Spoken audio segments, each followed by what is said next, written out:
बहू ठंडी रोटी दांतों से नहीं कटती। मम्मी, ये आज आप घर पर किसको लेकर आई थी?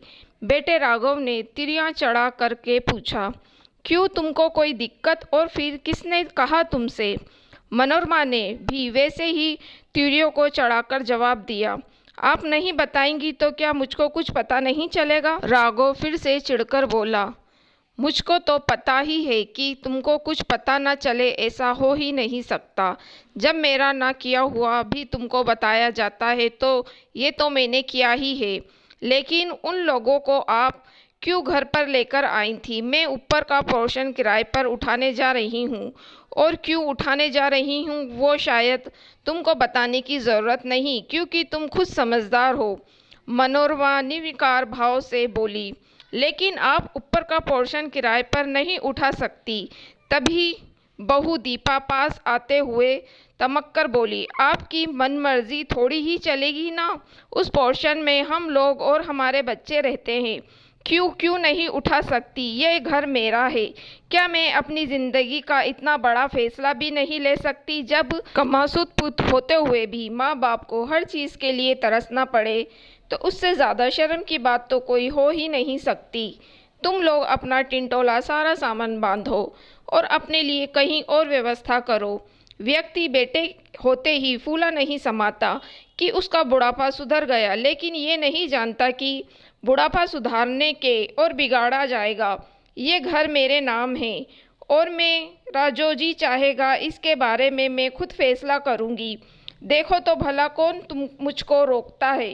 इस फैसले से मनोरमा दृढ़ संकल्पित होकर बोली। बुढ़ापा खुद में ही एक बीमारी होता है। अब समय के साथ भावेश और मनोरमा बुजुर्ग हो गए चले थे। रोज ही कोई ना कोई बीमारी लगी रहती। बहू तो 2 रोटी भी बनाकर सिर्फ इसलिए नहीं देती कि एक दिन भावेश ने सिर्फ इतना कह दिया कि ये ठंडी रोटी दांतों से नहीं कटती। इतना सुनकर ही दीपा तमक कर बोली। आप तो पापा की रोटी आप खुद ही सेक लिया करो। मैं कोई नौकरानी नहीं हूँ कि दिन भर रसोई में आपके लिए गर्म रोटियाँ सेकने के लिए खड़ी रहूँ। और अगर बेटे से किसी दवा दारू के खर्चे के लिए कह दो तो बेटे से पहले बहू 10 बातें सुनाती। जब देखो तब कोई ना कोई बीमारी लगी रहती है। पैसे तो जैसे झाड़ पर उगते हैं, झाड़ हिलाओ और पैसे गिर गए। अब खाली खाने के ही खर्चे थोड़ी ना होता है। मैंने अपने भी 4 खर्चे होते हैं। अब बुजुर्ग आदमी पैसा कहाँ से लाए? दुकान तो पहले ही बेटे ने भावेश को बातों में फंसाकर अपने हाथों में ले ली थी। भावेश और मनोरमा की आंखों से आंसू आ जाते कि इतनी विषम परिस्थितियों के बाद भी एक छोटी सी दुकान होते हुए भी बेटे की परवरिश में किसी तरह की कमी नहीं आने दी।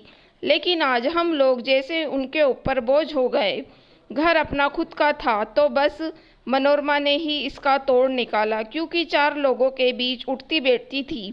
घर को किराए पर देने का ठान लिया। मम्मी, ये क्या हो गया आपको? ये कैसी बातें कर रही हैं? अपने बेटे से राघव एकदम से करवट बदलते हुए बोला। बेटा? और किसका बेटा? माँ जैसा कुछ भी सम्मान देते हो? वो रिश्ता तो शायद बहुत पहले ही टूट गया था। मनोरमा बेरुखी से बोली। क्योंकि उसने प्रण लिया था कि चाहे जितना भी राघव उसको भावुक करने की कोशिश करे, लेकिन वो पिघलेगी नहीं, बिल्कुल भी नहीं। लेकिन आज ज़रा आप ये तो सोचिए कि आखिर हम लोग एकदम से जाएंगे कहाँ? अपना घर होते हुए भी आपके बेटा बहू भटकेंगे तो आपको अच्छा लगेगा? तभी राघव अपनी आवाज़ में नकली मुलायमता लाकर बोला। किसका घर? तुम लोगों का कोई घर नहीं, ये मेरा घर है। और हाँ, अभी तो थोड़ी देर पहले बहुत ज़्यादा तड़क रहे थे। अब तुम्हारी सारी हेकड़ी कहाँ गई? लगता है कि घर छोड़ने के नाम से सारी हेकड़ी गायब कर दी। मनोरमा आज कुछ भी सुनने को जैसे तैयार ना थी। सॉरी मम्मी जी, हम लोगों से गलती हो गई। अब हम ऐसा कुछ भी नहीं करेंगे, प्लीज़ माफ़ कर दीजिए। अब तो दीपा घड़ियाली आंसू बहाने लगी। मुझको नहीं पता कि तुमको कहाँ जाना है या कहाँ रहना है। हमको तो बस 2-3 दिन में ये घर हर हाल में खाली चाहिए, क्योंकि मैंने ये फैसला कर लिया है और अब इस फैसले से मुझको कोई नहीं मोड़ सकता। मनोरमा ने अपना फैसला सुना दिया। पापा, आप कुछ क्यों नहीं कहते मम्मी से? चुपचाप बैठे उनकी जास्तियों को देख रहे हैं। वो दोनों वहीं चुपचाप बैठे भावेश के पास जाकर बोले, बेटा राघव, अब इस समय तुमको घर छोड़ने के नाम से सारे रिश्ते नाते याद आने लगे। जब बहू तड़क कर तुम्हारी मम्मी को जवाब देती है, जब मैं कुछ कहता हूँ तब तुमको भी चार बातें सुनाने से बाज नहीं आते। अब तुम्हारे मुंह में क्यों ताला लग जाता है? मैंने जरा सा कहा दिया कि मेरे दांत से ठंडी रोटी नहीं कटती तो बुढ़ापे में सास को खड़ा कर दिया गया चूल्हे पर रोटी सेकने के लिए। जरा भी शर्म नहीं आई। इंसान औलाद पैदा करता है कि बुढ़ापे में उसकी सिकी सिकाई रोटियां मिलेंगी, वो भी नहीं नसीब हुई। तुम्हारी माँ किसी खर्चे के लिए कहती तो झाड़ में पैसे उगने लगते का ताना दिया जाता है, जबकि बहू खूब खाए खर्चे, उससे कोई फर्क नहीं पड़ता। तुम दोनों ने ही हम दोनों लोगों के सीने छलनी कर दिए। कितना रोए हैं हम और मनोरमा एक दूसरे के कंधे पर सिर रखकर, लेकिन उन परिस्थितियों ने ही शायद हम लोगों के आंसू सुखा दिए। शायद भगवान जो करता है बहुत अच्छा करता है और तुम इसलिए ही मैंने मनोरमा को स्वतंत्र छोड़ दिया ये फैसला लेने के लिए, और वो जो कुछ भी कर रही है बिल्कुल सही कर रही है।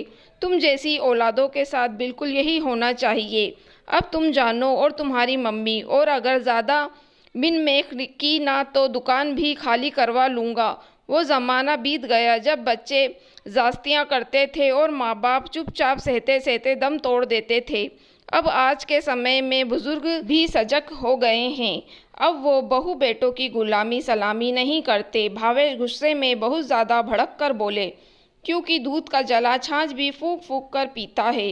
अब तो मारता क्या ना करता। उन दोनों को ही घर खाली करना पड़ गया, और उन लोगों को जाते ही दूसरे दिन किराएदार आ गए।